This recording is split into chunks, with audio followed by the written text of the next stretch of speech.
La dernière fois que je vous ai fait une vidéo sur le toit ici, le condo qui était là n'existait pas. Celui-là, il a été monté au complet dans les 6 derniers mois que j'ai pas été là. Celui de l'autre bord de la rue, là-bas, il a été monté. Celui-ci, ici, il est rendu à moitié. Et on dirait qu'ici, il est rendu au 1/3. Ah, un autre condo là-bas qui se construit. Fait que voyez-vous à quel point la Floride, là ici c'est Fort Lauderdale, j'étais à La Solace, qui est à peu près à 2 minutes en voiture par là-bas.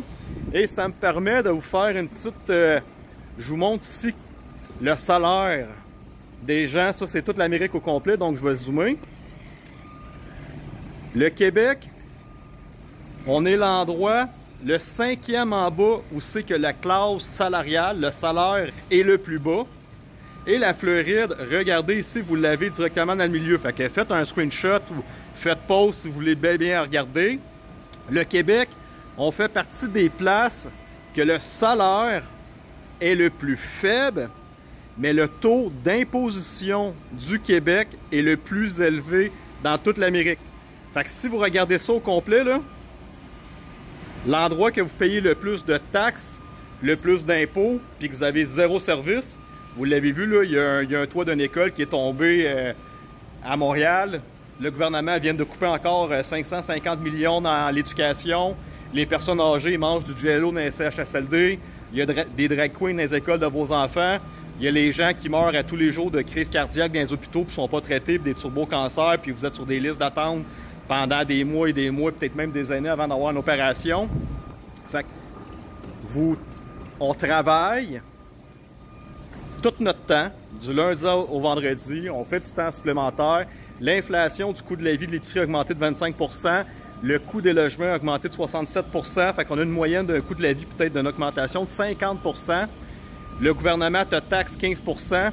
Il demande à tout le reste de fonctionnaires, que ce soit sur la construction, sur les policiers, de donner des tickets à tout le monde, de détruire tes business, de te rabaisser, de donner des tickets de 5 000 $, de 10 000 $, de te contrôler pour être sûr certain que tu ne sois pas capable de faire de l'argent.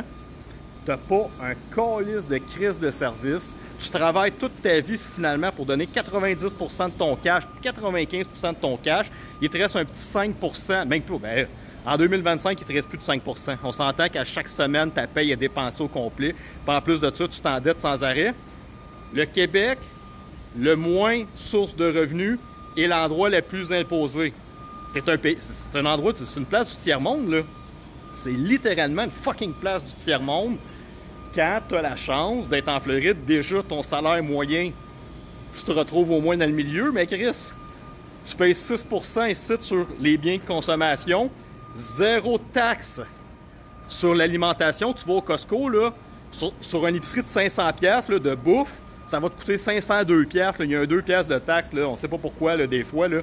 Mais Chris, tu vas à l'épicerie, tu payes zéro taxe parce que tu manges, au moins le gouvernement ne te vole pas de l'argent pour nourrir ta famille.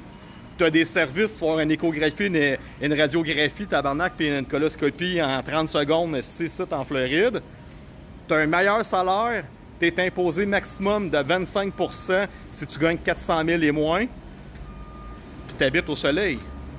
À un moment donné, là, chers Québécois, là, de regarder votre gouvernement, de continuer à vous voler des milliards, de ne pas demander qu'il y ait des hosties d'enquête avec des vraies arrestations pour qu'il y ait des gouvernements qui aillent en prison, que vous acceptez qu'on perd 1,1 milliard dans chaque clic, puis tout le monde se sont donné des chèques à gauche et à droite, puis vous acceptez que vous n'avez aucun système fonctionnel, vous avez zéro service, les infirmières vous envoient chier, vous allez à la SAC, les gens vous envoient chier, le personnel qui travaille pour le gouvernement va tout vous envoyer chier parce que c'est tous des gens qui sont en burn-out.